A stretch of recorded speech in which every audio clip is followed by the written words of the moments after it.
So in this video, we now want to go into a third type of tenant, which is the blue collar professionals.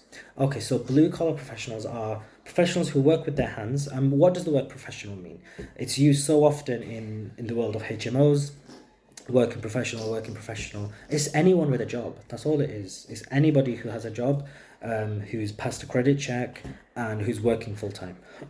Anyone who's working full time isn't necessarily professional, but that in this world of HMOs, that is what it refers to.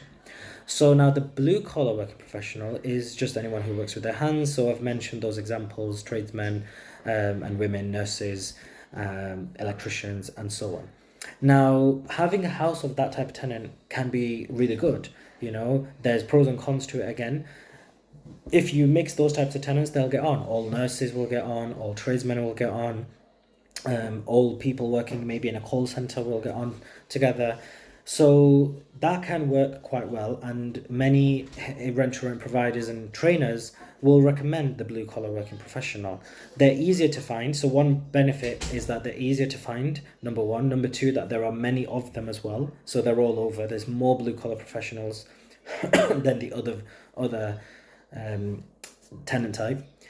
And it's, you would do certain checks. For example, you do a credit check, you can take the deposit, you can also take the last month's rent. I take the last month's rent over the deposit, because I get to hold the last month's rent. If they lose their job suddenly, then, and this has happened, where one tenant lost his job because of lockdown number 2, and then just disappeared, left the keys, took his stuff, disappeared, didn't give a 30-day notice.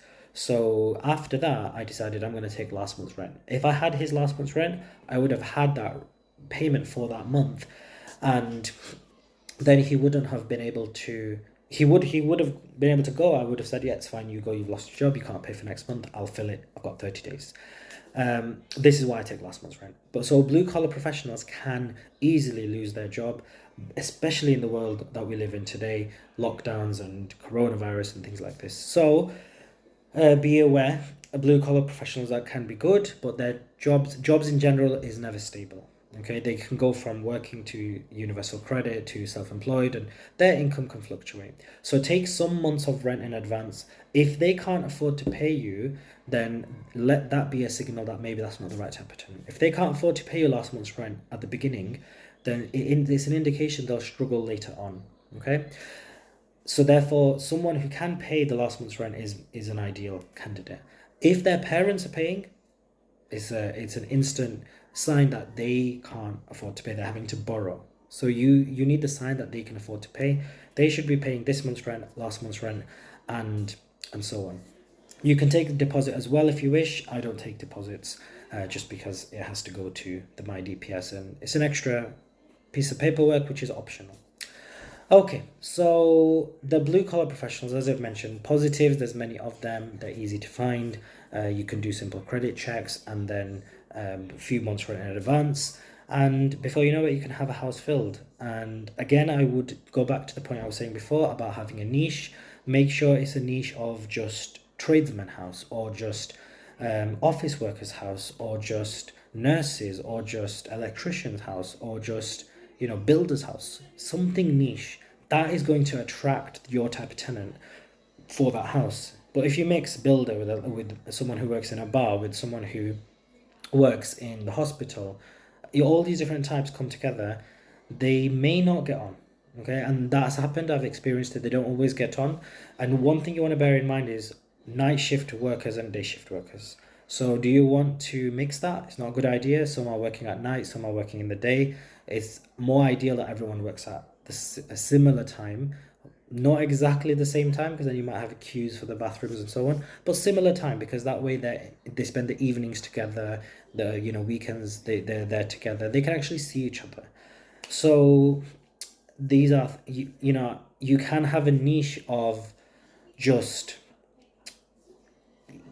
people who work in the night. It could be that could be your niche. It doesn't have to be working professionals, or it could be even more niche. It could be working professionals who work at night. So can you see, I'm a big fan of the niche within a niche within a niche. That's how you make more money in the rooms. Niche within a niche within a niche. Okay, and this is something that you put in your title. this room is young working professionals who work at night. And that will attract them straight away. That's for me, that room's for me. They won't just look at the standard of the room, they'll think this property's for me. And that's a different type of thinking. Okay, so the negatives of young working professionals: relationship breakdowns. They're at a stage where they are meeting boyfriend, girlfriend, they're going out, and then they have relationship breakdown, and then they've got issues going on, they're drinking, they get drunk. So this is another one. And this is number two, they get drunk at times. They lose their keys as a result of getting drunk, which then means we have to go and open the door for them and charge them. You can waive the charge on the first time, but not more than once. Of course, they should pay for replacement keys and things like that. So they might be out partying. When I say young professionals, I mean around 22 to 30, 35 max. So 22 to 35, this age group.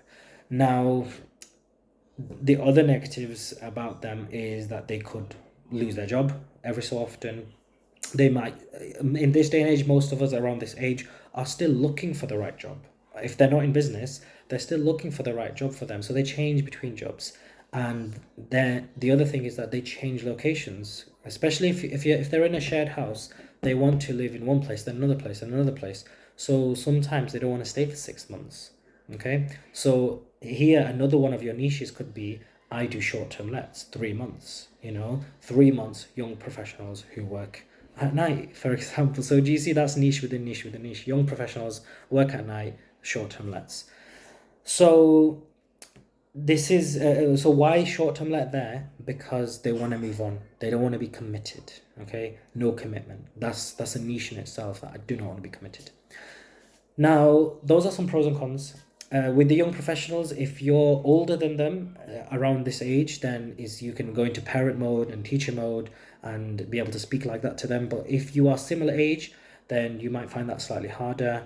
But that's a skill that you have to build. It's a skill that comes in you, about being the manager and keeping that relationship strong. You need to be able to go from, with all these tenant types, you need to be able to go from being compassionate and kind, friendly, to being harsh, strict, and firm. Okay, you need to be able to go in everywhere along this spectrum. Merciful to strict. You need to be able to move when it's right. Okay, so that's young working professionals and blue collar.